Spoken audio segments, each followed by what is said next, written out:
Hey Rebels, welcome to the March edition of our training brief. This is brought to you by Athletic Sports Nutrition, who also do our Kamikaze.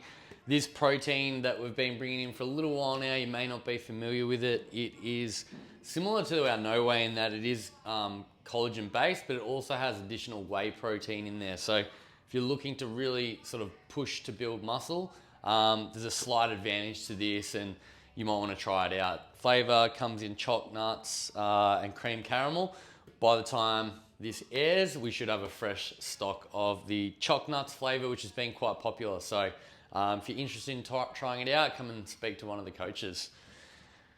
So for the month of March, obviously the CrossFit Open is happening, so that sort of dictates a lot of how we approach the training month. In terms of our strength, we're going to be sticking with our squats that'll alternate a bit between back and front. We're going to be doing 7s and 5s as we come into a new training cycle for our Olympic weightlifting. A little bit different on our deadlifts. We're going to rotate through some deficit halting deadlifts, block deadlifts, and banded deadlifts. So that's going to mix things up a little bit, provide some different stimulus.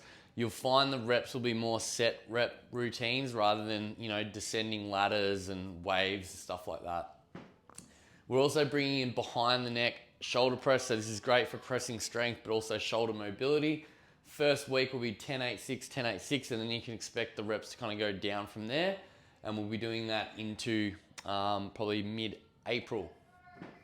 Some of our supplemental strength, we'll be doing some regular dumbbell bench pressing and rowing. We're looking at introducing like a lat pull down variation on a band, as well as some dips and power raises, all packaged in together. So that'll come up once or twice in the month. And then we've got some additional step-ups, lunges, and ab work that we couple with that for some of our supplemental strength work for the lower body. In terms of our body weight strength, we got really good feedback from our last handstand skills session, which worked a lot on kick-ups, holds, and different shapes on the wall. So we can expect to see a little bit more of that on the 11th and on the 28th of March, as well as seeing some ring muscle up focus on the 22nd and a bar complex, which you can think like bar muscle up, toe to bar, pull up, a mixture of things in there on the 28th as well.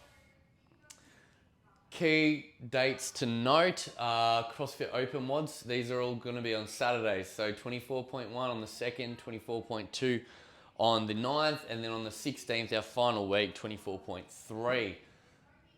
When we program around this, basically the Fridays will always be sort of lower intensity, lower impact movements that aren't going to come up in the open. So for those that are doing it, you can still train that day and just take it nice and easy. And that day will suit a lot of members anyway, because it's really simple programming, and you can challenge yourself more on it if you want, but you can also use it to just sort of cruise along. We've got some quarterfinals workouts that are going to feature. So these are to help prepare those that might qualify for the quarterfinals through the Open. And those workouts, we can expect to see 22.3 on the 6th, 21.2 on the 11th, and 23.3 on the 22nd. These tend to be higher skill, quite challenging, some heavy barbells and stuff in there. For those that qualify, you'll have the opportunity to do those as individual versions. For the rest of the gym, we might be doing like a pairs or an interval version of that workout as well. So expect to see a little bit of a slight quarterfinals skewing of some of the programming 1 or 2 days a week towards helping people prepare for that. So big sets of GHDs, adding in some pistols, some of the higher skill stuff and movements that we more commonly see pop up there. Outside of that, there's lots of really cool, fun workouts through the month. Me and Haley are sort of teaming up and programming. She's putting lots of the workouts in there. So there's a few like cool variations. And again, we're really trying to put together a program that's fun, challenging, that's progressive, and ultimately that you guys really make the most of. So that's what's coming up. If you haven't checked out our podcast, All Things CrossFit Open, make sure you do that soon as well so that you're familiar with everything going on around that. Thanks for watching.